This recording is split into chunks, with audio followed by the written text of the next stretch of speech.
Je trouve cela cruellement limitant, je dirais presque criminellement limitant, lorsque les médecins déclarent des maladies incurables ou des états incurables. Des médecins, des psychiatres, donc des cancers, mais ça peut aussi être des choses telles que l'autisme, les différents désordres de comportement, de hyperactivité, ils ont plein de lettres pour ça. Simplement d'exprimer, de dire ceci est une maladie incurable, je trouve qu'on n'a pas le droit de dire ça. On n'a pas le droit de dire ça devant la situation, on n'a pas le droit de dire ça devant la personne. Il y a toujours l'espoir. Même quand il n'y a pas d'espoir, il faut avoir espoir. C'est ça la foi. La foi, c'est quand on n'y croit pas. Donc il y a espoir.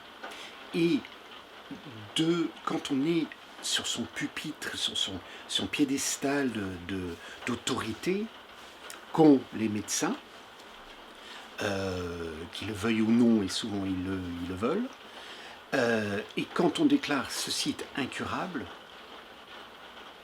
on ferme totalement la situation, on ferme totalement l'espoir. Premièrement, j'ai envie de dire que d'exprimer une telle chose de la part d'un être humain, de la part d'un médecin ou qui que ce soit, c'est horriblement arrogant.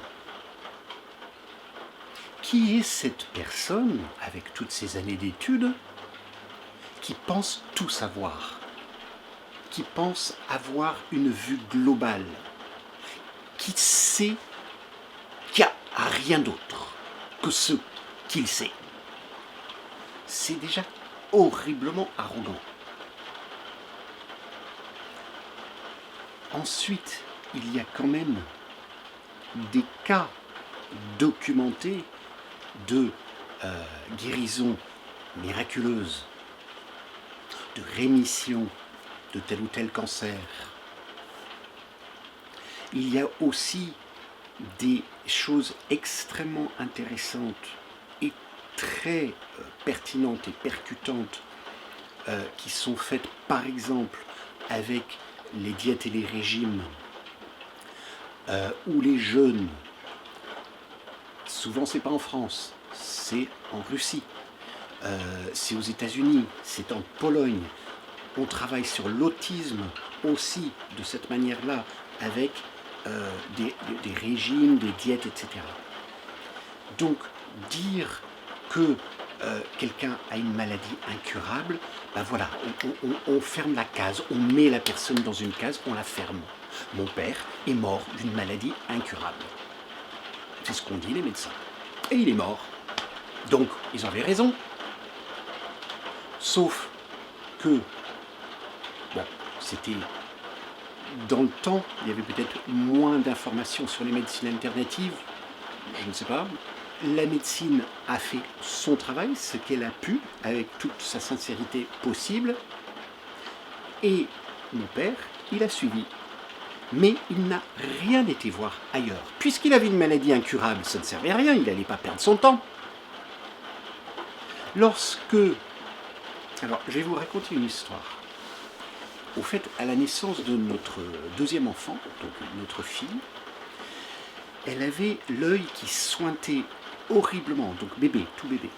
Ça sointait. Ça n'avait pas l'air de lui occasionner de la douleur, mais ses yeux étaient toujours collés. Quand elle se réveillait, il fallait tout le temps se nettoyer son œil, etc. Et nous, à ce moment-là, on habitait dans le sud, on avait un thérapeute en énergétique chinoise avec qui on avait tout à fait confiance.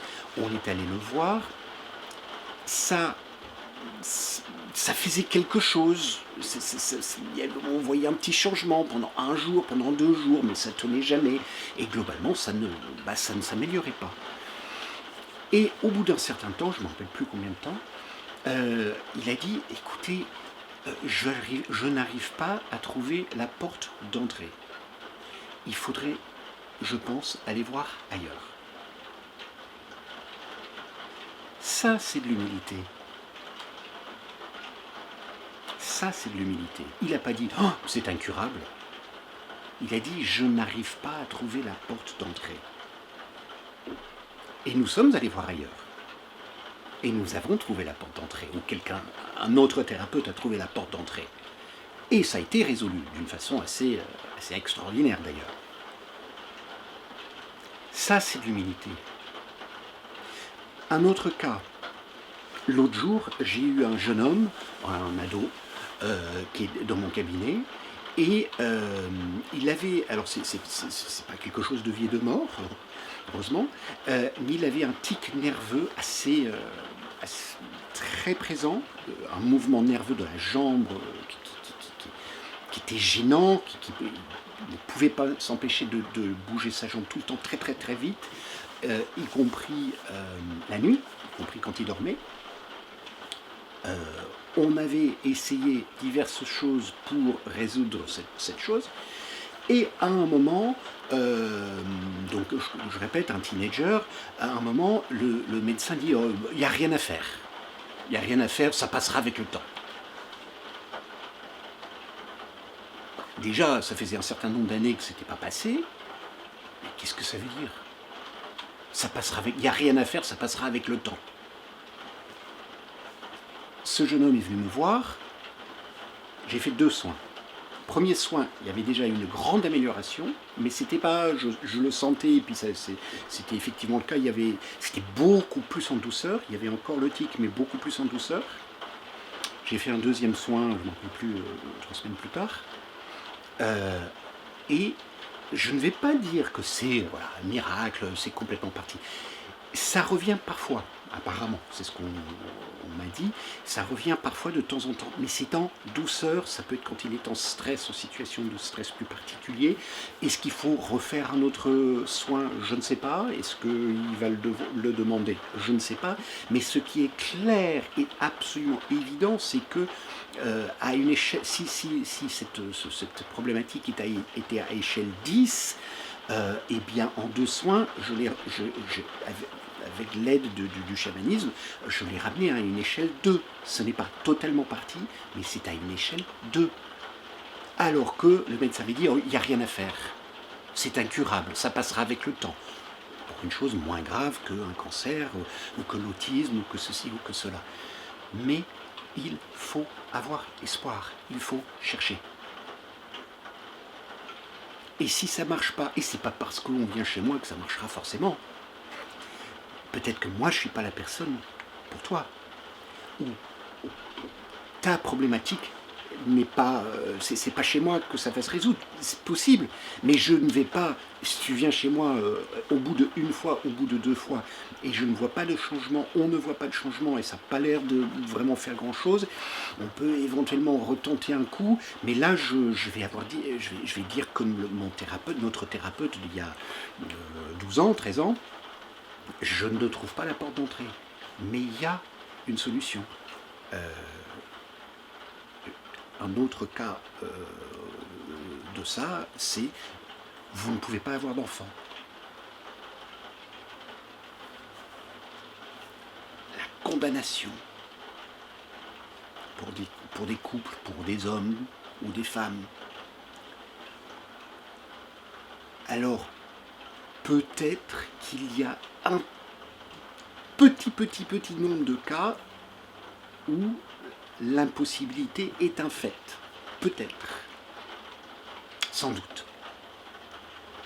Mais là, je pense à un cas spécifique, un couple à qui on a annoncé « vous ne pouvez pas avoir d'enfant », alors que physiquement, il n'y a rien. Alors, la solution, elle n'est pas encore trouvée, mais comment est-ce qu'on peut dire une telle chose? Vous ne pouvez pas avoir d'enfant, alors que physiquement, ni chez la femme ni chez l'homme, il y a quelque chose qui a pu être discerné. Physiquement. Il y a de l'espoir. Et si votre médecin n'en a pas, c'est à vous de l'avoir. Va chercher ailleurs. Cherche ailleurs. Y compris chez la médecine classique. Cherche. Et si tu as un médecin classique qui n'a pas d'espoir, change de médecin classique. Ou va voir une autre forme, ou remets-toi en question vis-à-vis de comment tu manges, vis-à-vis de ton activité physique, etc., etc., etc., etc. Il y a de l'espoir. Au revoir.